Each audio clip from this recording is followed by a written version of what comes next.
The Chairman, House Committee on Human Rights, Dr. Abiola Makinde, has stressed the need to prioritize human rights laws to effectively address violations. Makinde said this in Abuja at a National Legislative Forum on Human Rights organized by the National Human Rights Commission and the House of Representatives. Our shared commitment to human rights serves as the cornerstone of a just and equitable society.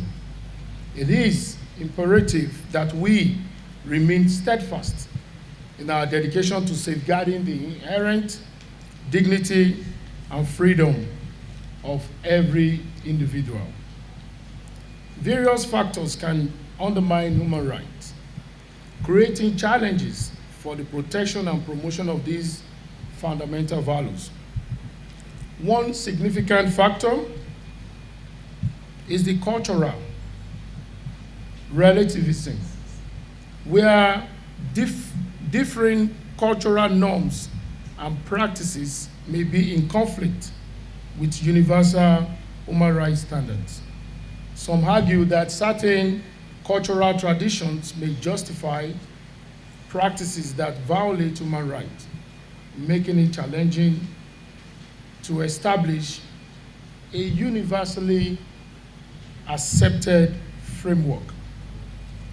Additionally, geopolitical interests and power dynamics on a global scale can contribute to human rights abuses. Nations may prioritize their strategy, alliances, or economic interests over human rights considerations, leading to a reluctance to address violations committed by allies or trading partners. This approach also hinders the enforcement of human rights and creates a double standard in their application, weakening the effectiveness of international mechanisms designed to safeguard these rights.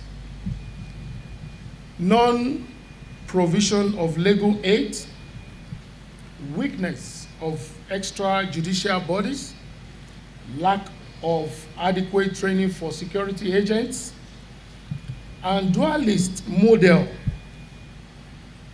by which domestic legislation have primacy over international human rights instruments are also some of the challenges impacting the enjoyment of human rights.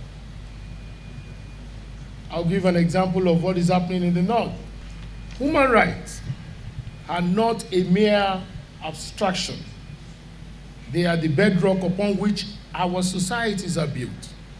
As we deliberate on policies and laws, let us be guided by the principles of equality, justice, and inclusivity. We must work collaboratively to eliminate discrimination and prejudice, ensuring that every citizen, regardless of background or identity, enjoys the full spectrum of their human rights. Our legislation should be a reflection of our unwavering commitment to a world where every person can live free from fear and oppression. The event was one among a series of activities lined up by the Commission to mark Human Rights Week in commemoration of the 75th anniversary of the Universal Declaration of Human Rights. In attendance were the academia, lawmakers, and other stakeholders.